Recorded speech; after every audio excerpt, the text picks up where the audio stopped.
My late history teacher sent me a friend request. Hosted by Marilyn Monday. 4 years ago, I was thinking about how much my favorite history teacher would have enjoyed watching the crazy presidential election if he were still alive. He'd always draw pictures, do impressions of the historical figures and candidates, and color in maps as states voted blue or red. How fascinated he'd be with it all. Then a friend request notification came up on my phone from him. I clicked on it, and there was no such request on Facebook. I didn't really expect there would be, but it's good to hear from you, Mr. Williams. He spelled his first name in a really uncommon way, so the odds of it being another person with the same name are very slim. Also, I'm already friends with him, so I don't know why I'd get a request anyway. I took a screenshot, but need to figure out how to share it here. I'm new, it didn't let me click that option. It has his full name showing though, so I'm hesitant. I really don't know. Posted by Boogie. My friend and I live in a small city in Wisconsin, and I was in the car with him the other day, driving down this long road. Keep in mind, the section of the road we were driving on had no train tracks anywhere near it, and was not a busy road. The car we were driving was a brand new, quiet little sports car. Didn't make any noise really. As we were driving, suddenly we both heard a noise that lasted about 5 to 10 seconds. The noise sounded like a train going very fast with its horn blaring coming right at us. We could hear the tracks rumbling and everything, but we weren't near any trains or train tracks. Plus the windows of the car were all rolled up. As soon as the noise stopped, we looked at each other like WTF just happened. We both described this sound to each other, confirming it wasn't just imaginary. We made the decision to park the car on the side of the road and maybe see if something went crazy in the car itself. We checked under the hood, under the car, and around the whole car. Everything was in order, not even a check engine light was on. We were dumbfounded. It didn't make any sense.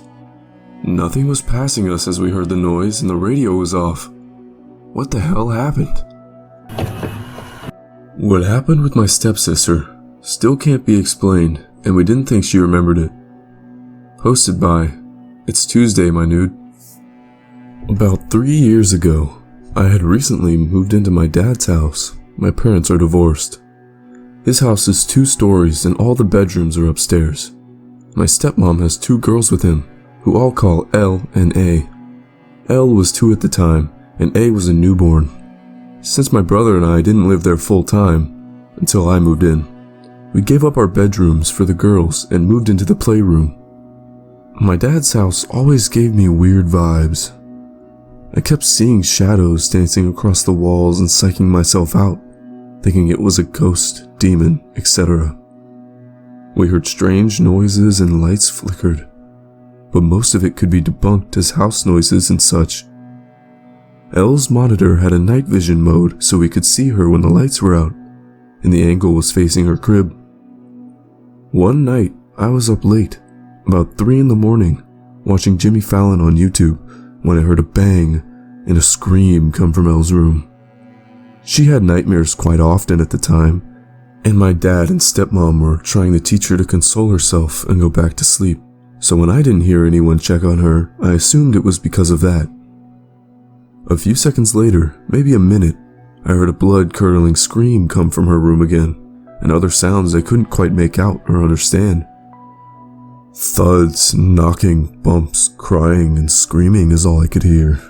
I heard heavy footsteps come up the stairs and the door to the playroom started shaking. It didn't fit in the socket correctly, so walking up the stairs made it rattle. But then, I heard my dad's footsteps, which were very distinct. I jumped out of bed and stood in front of the door to the playroom listening, as it had just gotten quiet. "What the fuck?" my dad yells, and I hear more crying and a loud thud. My stepmom, carrying A, panicked, cries out, "How?" I'm still just standing there, mouth practically on the floor, shaking violently with my hand on the doorknob. My dad comes to the door looking paler than paper, more accurately like he'd seen a ghost. He asked me a question that I'll never forget. Did you see anything or feel anything, weird? Be honest, Olivia. I told him the truth.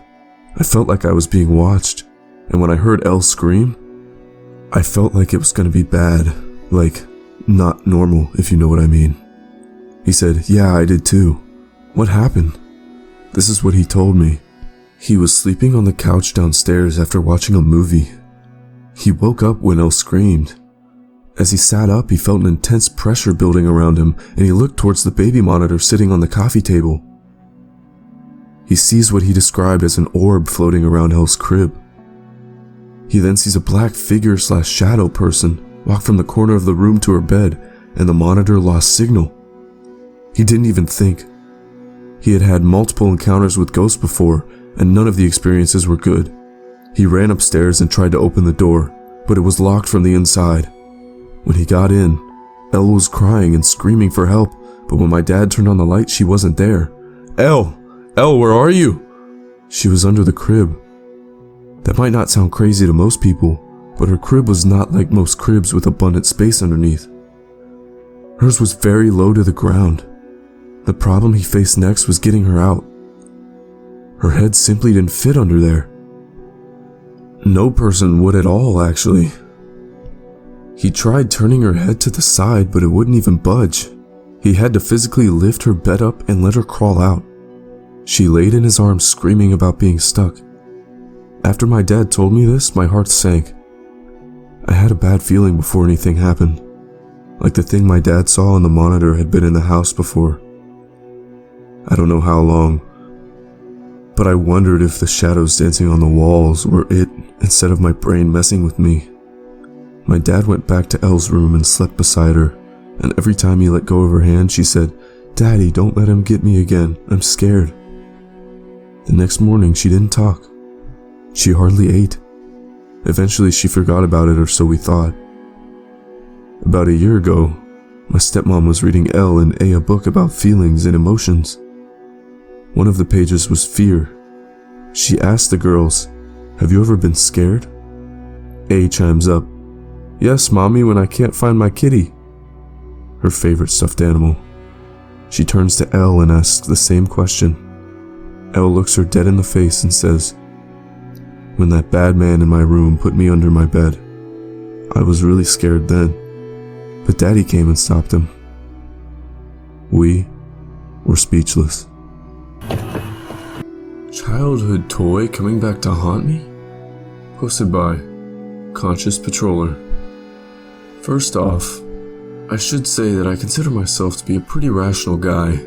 I always look for the scientific/logical explanation of any bizarre experience I have, and usually find it. This time though, it was different. I came back from a long trip with my father, the house being locked and stuff. I was the first to enter the house, so no one else could have placed it there, and what do I see placed on the side of the living room table? A little box I used to own when I was a little kid, about 15 years ago, and which we gave to some relatives for their baby. Long story short, I asked everybody how did it get there, and no one had any idea. So I decided to call my uncle, who's supposed to be an expert on these things, to show it to him. And when he got in the house, the thing was gone. I had left it on the table, exactly where it had appeared, and no one else had been in the house this day. Once again, no one had any idea where it had gone. I keep trying to find a rational explanation for this, but it's kinda impossible. The house was locked for a week and my family was away, so I can't think of a way this thing could have gotten in. Any ideas? My only paranormal encounter. Posted by Dr. Chibi. This was last year, and I'm 99% sure I wasn't hallucinating. I'm heading home from my ex's house, as we remain best friends. I'm driving on the highway. It's about 12:30 a.m. It's very dark, except for the occasional highway light and residential area. I'm going along and I notice something in the middle of the road in front of me, moving. There's nobody behind me for at least 2 miles, so I slow down and stop. Yes, bad form, I know. I discover it's a family of raccoons crossing the highway. A mother and 3 little kits. Is that what baby raccoons are called? They give me one look and keep on going. I then notice something strange I couldn't explain. My headlights passed directly through them, and I could see the headlights illuminating the pavement on the other side. They passed my car, but before they got completely out of sight, they faded away. I remember blinking a few times to make sure I wasn't hallucinating, but nope. They were definitely there, and then they were definitely not. I'm not sure what to make of it. I think my 3-year-old was briefly possessed. Posted by Lakazu. Hello. This is my first post, and I'm on my mobile phone, so please forgive formatting. I thought you all might like to hear something freaky that happened when my son, now 26, was 3 years old. I am a nurse, and at the time, I was working 3 to 11 p.m. in a nursing home. I had been working there for several years. After my shift, I'd regularly come home and wake my son and steer him to the bathroom and stand him in front of the toilet and tell him to pee. He was a very heavy sleeper and also a frequent sleepwalker, so he was never quite awake during these nightly pee sessions.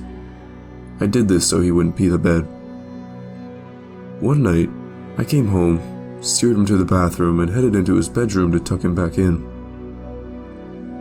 As we got to the side of his bed, he popped his head up, opened his eyes, and in a deep voice said, "So how's my brother Phil doing?"